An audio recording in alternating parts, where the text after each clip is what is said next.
Des côtes découpées, des falaises abruptes, la presqu'île de Crozon dans le Finistère, une terre sauvage tout au bout de la Bretagne.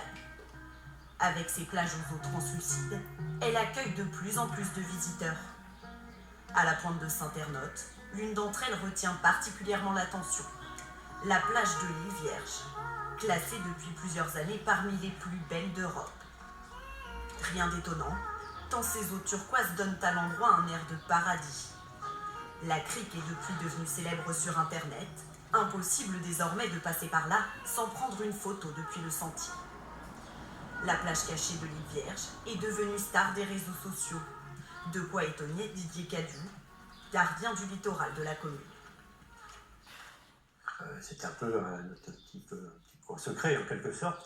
Donc on en parle peu, donc effectivement il y a un impact Internet. Il suffit de voir d'ailleurs la fréquentation sur les sentiers côtiers qui vont exploser depuis 4-5 ans. Hein. Mais accéder à la plage de l'Île Vierge demande de la patience. Presque 1h30 de marche depuis le petit port de Morgat. Oui, c'est plutôt sportif.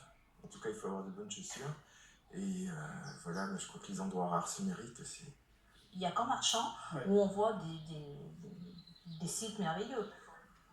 Une fois aux abords de la plage, l'effort n'est toujours pas fini.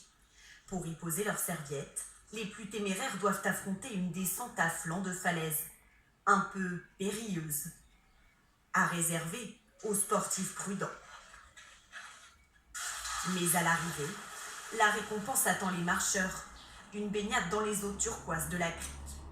On a été surpris de l'escalade qu'il a fallu pour venir ici. Mais après, une fois arrivé ici, ça vaut le coup. C'est plus sympa que dans le sud, il y a moins de monde. Mais ouais, il fait aussi beau. Hein. Faut pas croire, en Bretagne, il fait beau des fois. J'ai l'impression d'être en Corse avec l'eau bleue turquoise.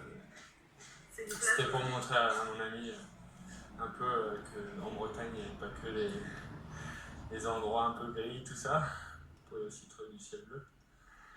Avec ses pins maritimes, ses galets et son eau limpide, le paysage ressemble à la Méditerranée. Sauf peut-être la température de l'eau. Ici, elle n'est qu'à 17 degrés. Pour pouvoir rejoindre la plage de l'Île Vierge, d'autres choisissent un chemin moins périlleux, mais tout aussi sportif, le kayak. Départ du port pour cette famille qui a choisi de s'y rendre par la mer.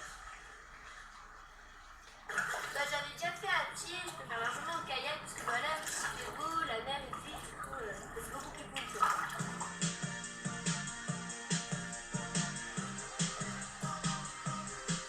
cool. Là encore, la balade pour rejoindre la plage vaut le coup d'œil. Sur la route, les kayakistes s'offrent un petit détour par les grottes marines. Un trésor géologique millénaire.